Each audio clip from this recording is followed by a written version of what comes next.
दुनिया एक अजीब जगह है।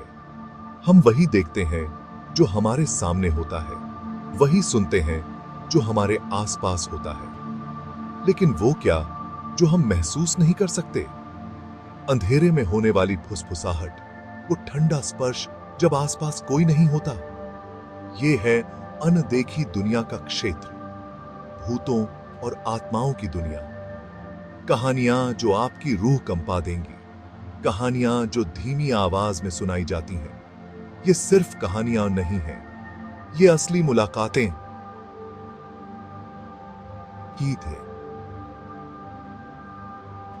आपके और मेरे जैसे लोग जो अलौकिक शक्तियों का सामना करते हैं, खुद को तैयार कर लीजिए।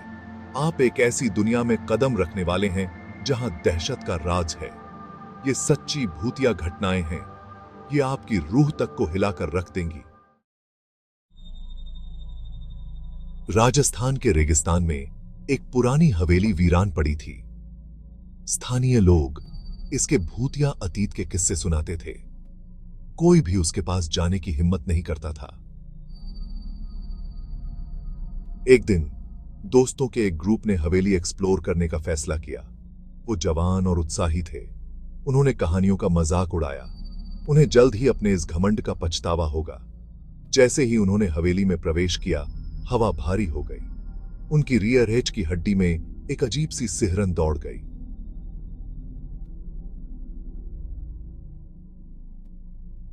क्या तुमने ये महसूस किया? एक दोस्त ने फुसफुसाते हुए कहा। उसकी आवाज कांप रही थी। ये तो बस हवा होगी, एक और दोस्त ने बहादुर बनने की कोशिश करते हुए कहा। वे हवेली में और अंदर चले गए। सन्नाटा था, बस उनके अपने कदमों की आवाज गूंज रही थी। अचानक उन्हें एक फुसफुसाहट सुनाई दी। एक धीमी, अजीब सी आवाज उनके नाम पुकार रही थी। वो जम गए, उनका खून जम गया। कौन है वहां? दोस्तों में से एक चिल्लाया। उसकी आवाज खाली हॉल में गूंज उठी, लेकिन कोई जवाब नहीं आया। बस उनकी अपनी तेज सांसों की आवाज सुनाई दे रही थी। उन्होंने जाने का फैसला किया। जैसे ही वे मुड़े, उन्होंने उसे देखा। सफेद साड़ी में एक औरत, उसका चेहरा परछाइयों में छिपा हुआ था। वो गलियारे के आखिर में खड़ी थी। उसकी नजरें उन पर टिकी हुई थीं।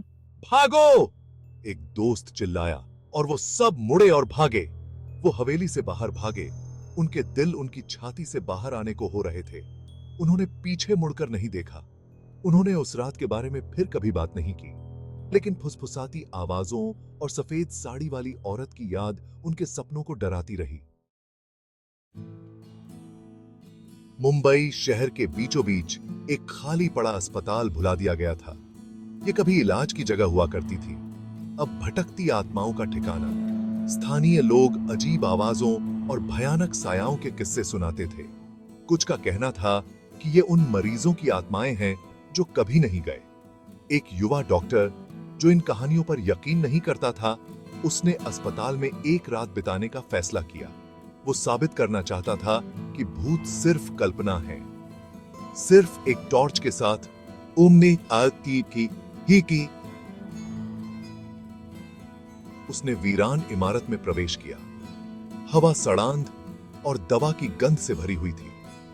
जैसे ही वो खाली गलियारों से गुजरा, उसने एक मौजूदगी महसूस की, एक ठंडक जिससे उसकी रीढ़ की हड्डी में सिहरन दौड़ गई। वो रुक गया, गौर से सुनने लगा। दूर से एक धीमी सी सिसकी गूंजी। वो आवाज का पीछा करता हुआ हॉल के आखिर में एक कमरे तक पहुंच गया। दरवाजा चरमराते हुए खुला।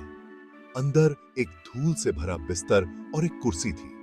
और फिर उसने उसे देखा। अस्पताल के गाउन में एक औरत, अपना सिर अपने हाथों में छिपाए हुए धीरे धीरे रो रही थी। हेलो? उसने पूछा। उसकी आवाज थोड़ी कांप रही थी। औरत ने ऊपर देखा। उसका चेहरा पीला और थका हुआ था। उसकी आंखें गहरे दुहक से भरी हुई थीं। वो एक कदम पीछे हट गया। उसका दिल जोरों से धड़क रहा था। औरत धीरे धीरे कुर्सी से उठी और उसके पास हाथ बढ़ाया। उसका ठंडा हाथ उसकी बांह को छू गया। वो हांफने लगा और पीछे हट गया। उसकी टॉर्च गिर गई। जब तक वो ऊपर देखता, वो जा चुकी थी। वो अपनी टॉर्च के लिए इधर उधर देखने लगा। उसके हाथ कांप रहे थे।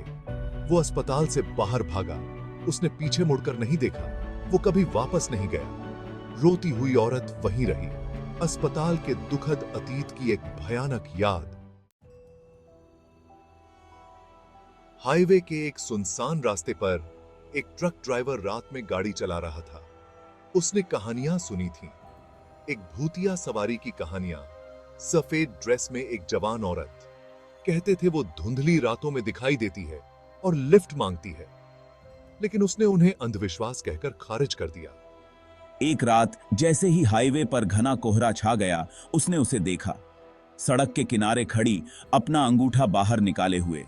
एक जवान औरत, उसका चेहरा धुंध में छिपा हुआ था। वो एक पल के लिए हिचकिचाया, फिर ट्रक रोक लिया। वो उसे ऐसी रात में अकेला नहीं छोड़ सकता था। शुक्रिया, उसने ट्रक में चरहते हुए फुसफुसाते हुए कहा। उसने देखा कि उसकी ड्रेस फटी हुई थी, उसका चेहरा पीला और थका हुआ था। आप कहां जा रही हैं? उसने पूछा, अपने अंदर की बेचैनी को नजरअंदाज करने की कोशिश करते हुए। बस थोड़ी ही दूर, उसने जवाब दिया। उसकी आवाज एक धीमी फुसफुसाहट थी। वो कुछ देर चुपचाप गाड़ी चलाता रहा। बस इंजन की आवाज और शीशे पर बारिश की हल्की सी आवाज आ रही थी। उसने समय समय पर उसकी तरफ देखा, मंद रोशनी में उसके चेहरे को पहचानने की कोशिश कर रहा था, लेकिन उसका चेहरा परछाइयों में छिपा रहा। यही है, उसने अचानक कहा, आगे एक छोटी सी कच्ची सड़क की ओर इशारा करते हुए। वो धीमा हुआ और ट्रक रोक दी। वो हैरान था। वहां पेड़ों और अंधेरे के अलावा कुछ नहीं था। वो उसकी तरफ देखने के लिए मुड़ा, लेकिन वो जा चुकी थी। वो ट्रक से कूद गया और दूसरी तरफ भागा, लेकिन उसका कोई नामो निशान नहीं था। उसने ट्रक के पीछे, यहां तक कि उसके नीचे भी देखा, लेकिन वो कहीं नहीं मिली। डर के मारे उसके होश उड़ गए। वो वापस अपने ट्रक में चिर अच गया और चला गया। उसने फिर कभी कोई सवारी नहीं बिठाई। गायब हो चुकी सवारी, सफेद कपड़ों वाली जवान औरत की याद इस बात की याद दिलाती रही कि कुछ चीजों को अनसुलझा रहने देना ही बेहतर है।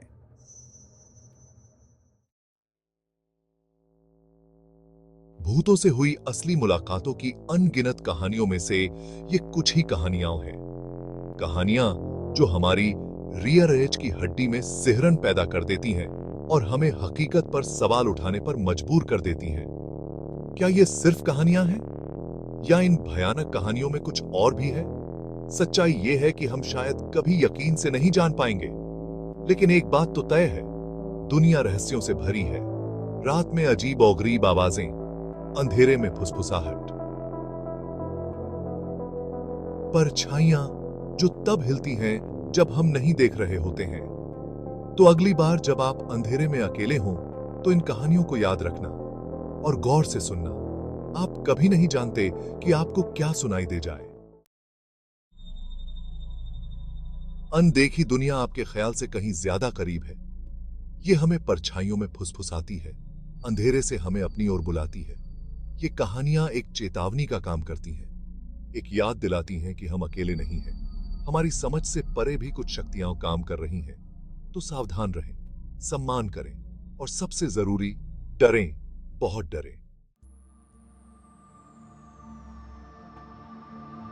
या फिर कहानियां खत्म हो गई हैं अभी के लिए, लेकिन डर बना रहता है आपके दिमाग के पीछे। एक निरंतर याद दिलाता है कि अनदेखी दुनिया हमेशा देख रही है, हमेशा इंतजार कर रही है। और कौन जाने, शायद एक दिन आपके पास बताने के लिए अपनी खुद की कहानी होगी। सहे